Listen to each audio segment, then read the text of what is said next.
Hello everybody and welcome back to PressPlay Studios. My name is Alex and today I'll be covering the content of the recent developer update, which is talking about the experimental card and the 3-2 run roll lock. Let's get into it. Alright, so Papa Jeff just recently announced the introduction of the experimental card. I really like this inclusion because not only can they try more outrageous things and possible changes, but it's also available on console, which I'm sure everyone is happy about on there. Not that I give a crap anymore, because I'm on console, not console, PC Master Race. This isn't just going to be another PTR, because on the PTR, the changes they make there are most likely going to happen, with a few exceptions of course. And the reason is that the PTR is because the devs need to find possible bugs with the changes, and just to make sure the community is happy with their final decision. And instead of this, the experimental card will allow them to test more radical changes, and not just focus on balancing for the game. For example, I imagine we could see changes like hero reworks and total game changes like 3-2-1 roll lock that Jeff Kaplan said would be the first thing in the experimental game mode. And this is what we'll be talking about for the rest of the video, is the 3-2-1 roll lock. Alright, so 3-2-1 roll lock was made to decrease the wait times for DPS, which, yeah, seems good, but when you actually look at it, 3-2-1 not a good composition at all. Now, as a flex player, I don't care too much about the wait times. Even when I'm specifically playing DPS, I don't have a problem because of the new additions with the while you wait lobbies, which was a great addition, Blizzard. Good job on that. And I think the current 2-2-2 meta, or the 2-2 roll lock, is one of the best metas and states of the game has been in a long time. It's even, it's balanced, and there is more customization in compositions than we originally thought. It is as close to perfect as you're going to get. So the transition to 3-2-1, I know for a fact would be very unpopular with the majority of the player base, even with the shorter wait times. So hopefully in this latest update, Blizzard makes the right decision and does what we want, with using the data from the new experimental card. Obviously it's impossible to make everyone happy, but as long as you make the larger fan base fine, that will be good.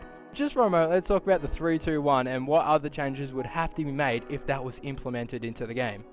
The first problem that comes to mind with the 3-2-1 is that you have one tank in the front lines going against 3 DPS. Not only do you not stand much of a chance, but your barrier, if you have a barrier, which is a whole nother situation, will be broken in seconds. The barrier problem is already an issue with 2 DPS. 3 DPS would just make it a lot worse.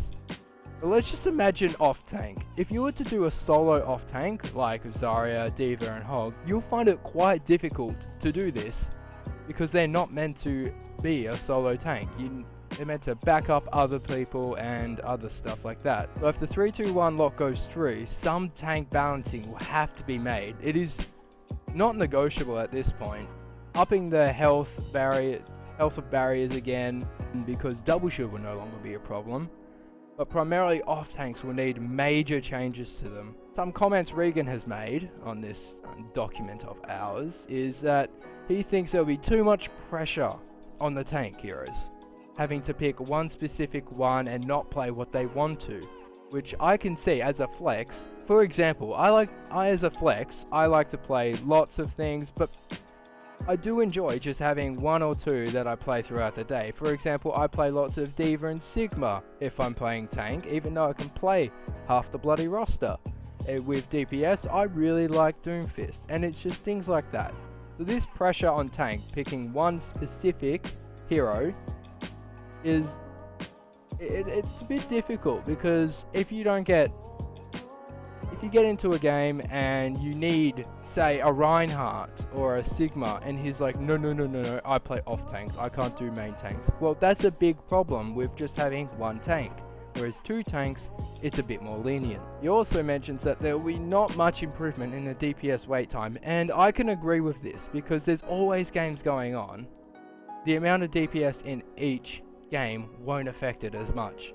And he goes on to say, you'll need more reworks, which I've already mentioned, and healers are forced to keep a single tank alive, which, well, yeah, they're okay. I think what he's getting at with this one is that they'll be focused on their one specific tank, and their 3 DPS will be off doing their own thing and not getting enough healing, whereas before 2 and 2 was a lot more manageable for healers. And strategies like dive and bunker are a lot harder to pull off with 1, 2, 3, because you only have that one tank to go with. Now I know I've been talking about the tanks a lot, but this is really what it comes down to. Because with 3 DPS couldn't care less, 2 couldn't care less, but with 1, that's difficult. Like, I don't care how many of other things there are, but just 1 tank is a bit hard. Alright guys, thank you so much for listening. I will do I probably will do a upcoming video on the 321 once the experimental card is out. I will be sure to record, even Regan might get on this and record a bit, and we'll just see what it's like and then our thoughts afterwards. But with what it sounds like right now, I don't think it's the best option for Overwatch right now. I think the 222 is perfect, but 321 is not the way to go, unfortunately. I feel bad for DPS players. That's unfortunate. You have long wait times, but you know what? Play the heroes you like, suck it up, wait it out. You have these lobbies to go into while you wait. Right now, it's good, it's fine. So that's my opinion right now on the situation. I still don't think it should be implemented, but one of the benefits with the stuff they're adding, the experimental card, that's great, because then they can do these radical changes, which to me, the idea of this is great. They're trying new things. That's good, because a game needs to develop to keep going. Having it sit at one state all the time, forever, it won't work. So them trying new things is great, and now they have a better option to do that than just PTR. So the experimental card is a great implementation.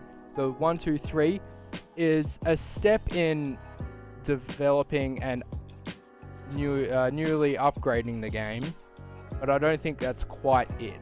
So until we get into the 3-2-1 role lock and we try it out for ourselves and talk about it maybe, I'm just going to leave it there, and I hope you guys enjoyed and took some of this information on board.